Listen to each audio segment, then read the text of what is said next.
जिला के अध्यक्ष श्री सूरज प्रकाश श्रीवास्तव जी, जिला प्रभारी डॉक्टर मराहो राजभर जी, लोकसभा के प्रभारी श्री घनश्याम पटेल जी, संयोजक विनोद राय जी और हमारी लोकप्रिय प्रत्याशी पूर्व सांसद श्रीमती नीलम सोनकर जी, भारी संख्या में उपस्थित लालगंज संसदीय क्षेत्र से जुड़े हुए मेरे सभी उपस्थित बहनों और भाइयों, इस पावन धरा को जिसने ऋषि मुनियों, स्वाधीनता सेनानियों और अनेक महापुरुषों को जन्म दिया है, इस पावन धरा को कोटि कोटि नमन करते हुए मैं आप सबका हृदय से अभिनंदन करता हूं, स्वागत करता हूं।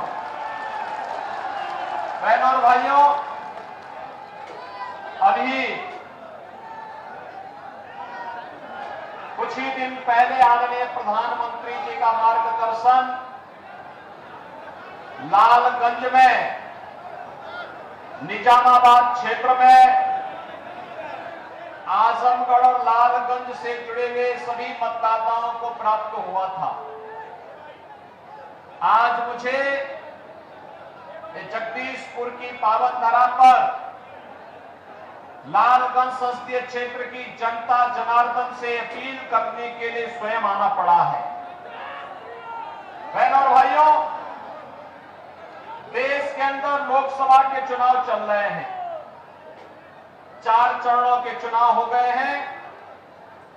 5वां चरण कल संपन्न होगा और छठे चरण में 25 मई को आपको भी अपने प्रतिनिधि का चुनाव करके देश की संसद में भेजना है।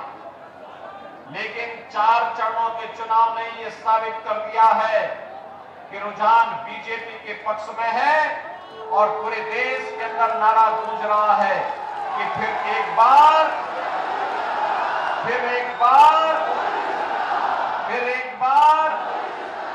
और अब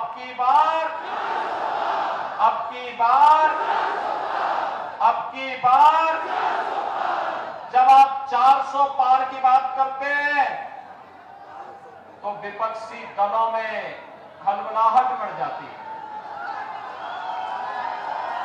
वे अपने चारों खाने चित्त हो जाते हैं। उनको लगता है कि उनके सारे षड्यंत्र विफल हो गए। और बहनों भाइयों, जनता जनार्दन की अदालत में षड्यंत्र तो विफल होते ही है, क्योंकि कांग्रेस समाजवादी पार्टी इन लोगों का पूरा तंत्र जिस प्रकार के भ्रष्टाचार में लिप्त था, जिस प्रकार की अराजकता में लिप्त था, जिस प्रकार की अव्यवस्था करने में लिप्त था, जिस प्रकार की अराजकता इन्होंने फैलाई थी, जिससे इन्होंने देश की सुरक्षा में सेंध लगाया था और आजमगढ़ जनपद वासियों के सामने तो पहचान का ही संकट खड़ा कर दिया था। बहनों और भाइयों, आज मुझे कहने में कोई संकोच नहीं कि देश के अंदर मोदी जी के नेतृत्व में आज एक नए भारत का दर्शन हो रहा है। ये नया भारत विकास भी करा रहा है और विरासत का सम्मान भी कर रहा है। देश के दुनिया के अंदर भारत का सम्मान भी बढ़ा रहा है, भारत की सुरक्षा को पुख्ता भी कर रहा है। आज आप दुनिया में कहीं जाएंगे, लोग आपको सम्मान देंगे। लेकिन 14 के पहले यह स्थिति नहीं थी। 14 के पहले कांग्रेस और समाजवादी पार्टी का एक गठबंधन भारतवासियों के सामने पहचान का संकट खड़ा कर दिया था। 2014 के पहले देश के अंदर सुरक्षा की स्थिति अत्यंत खराब थी। 2014 के पहले आतंकी वारदातें होती थी। कभी अयोध्या में राम जन्मभूमि पर हमला, कभी काशी के संकट मोचन पर हमला, कभी अयोध्या, वाराणसी और लखनऊ की कचहरियों पर हमला, कभी सीआरपीएफ कैंप रामपुर पर आतंकी हमला। बहनों भाइयों, जब भी हम लोग संसद में इस मुद्दे को उठाते थे कि भैया आतंकवादी घटनाओं को रोको, तो कांग्रेस के लोग और समाजवादी पार्टी के लोग कहते थे कि आतंकवादी तो सीमा पार के हैं। हम आश्चर्य होता था, सरकार अपने को एक्सेप्ट पा रही थी। हम लोग बोलते थे कि भाई हमारे पास इतनी तैयारी कैसे, हम आतंकवाद का मुकाबला ठीक ढंग से नहीं कर पा रहे हैं, निर्दोष लोग मारे जा रहे हैं, देश के अंदर अराजकता की स्थिति पैदा हो रही है, भय का माहौल है। कांग्रेस के लोग चुप हो जाते थे। बहनों और भाइयों, 10 वर्ष में आपने देखा होगा आतंकी वारदात बंद, नक्सलवाद बंद, और अब तो पटाखा भी जोर से फट जाए ना तो पाकिस्तान पहले सफाई देता, कहता सर मेरा हाथ नहीं।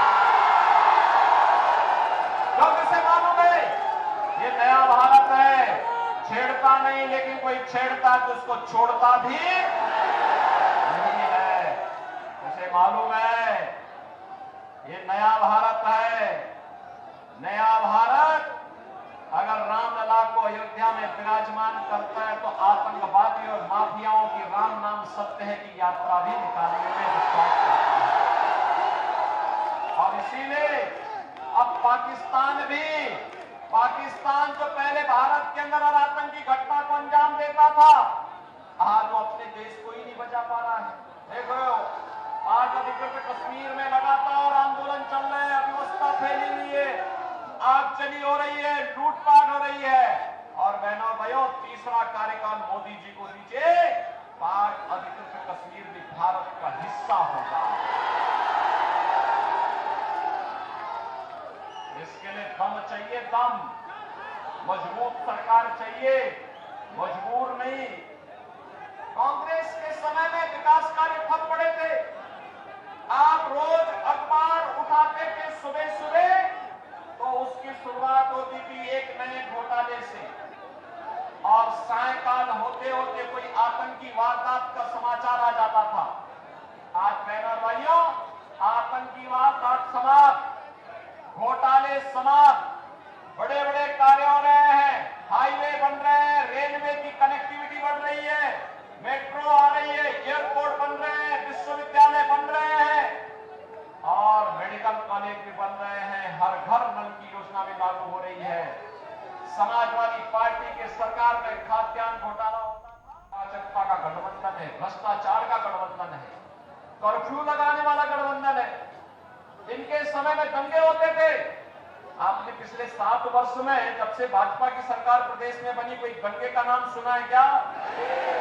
दंगा नहीं होता है। दंगे जहां जाना था दंगा ये सब वहां चले गए हैं। उनका भी राम नाम सत्य है। और इसके बहनों भाइयों, आज आया पर्व और त्योहार आप शांतिपूर्ण तरीके से मनाते हैं, इसलिए क्योंकि भाजपा की सरकार है।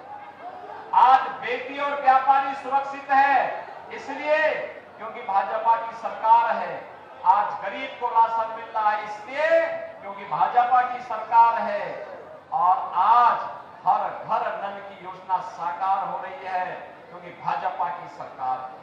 और इसीलिए जब केंद्र और राज्य में एक समान विचारधारा की सरकार होती है, तो बहनों और भाइयों, ये सरकार जनता जनार्दन के प्रति संवेदनशील होती है।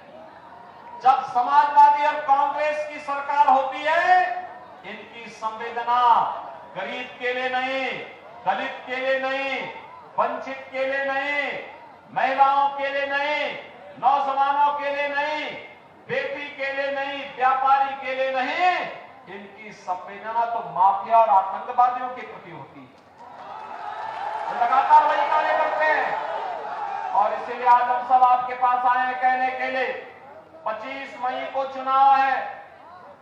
श्रीमती नीलम सोनकर भारतीय जनता पार्टी की प्रत्याशी बनकर के आपके बीच में आई है।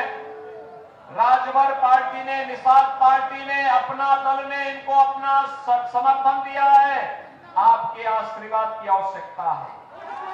सभी लोग सहयोग करेंगे। श्रीमती नीलम सोनकर कमल चुनाव चिन्ह पर 25 मई को संसद में चुन करके जाएगी। दोनों हाथ ला करके मुझे समर्थन की घोषणा करके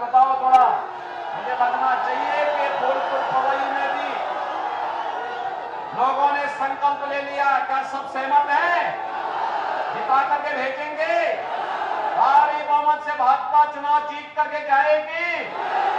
और जो लोग आतंकवाद के समर्थक हैं, जो राम मंदिर के विरोधी हैं, जो माफियाओं के समर्थक हैं, जो गुंडागर्दी और अराजकता को बढ़ावा देते हैं, गरीबों के हकों पे डकैती डालते हैं, क्या इनकी जमानत जब्त करवाएंगे? करवाएंगे। लेकिन ये काम होगा तभी जब बहनों और भाइयों आप घर घर जाकर के कमल खिलाने का काम करेंगे। आपके पास अभी समय है। आज 19 तारीख हो गई, अभी 5 दिन का समय है। चले जाएंगे, घर घर जाएंगे ना, कमल खिलाएंगे ना, तो फिर विकास और सुरक्षा की जिम्मेदारी हमारी। सहमत है ना? सभी लोग सहमत हैं? श्रीमती नीलम सोनकर चुनाव जीत करके जाएगी, यहां से जाएगी। तो फिर दोनों हाथ पा करके मेरे साथ बोलेंगे, दोनों हाथ पा करके बोलो, जहां तक मेरी आवाज जा रही है, दोनों हाथ पा करके बोलेंगे, भारत माता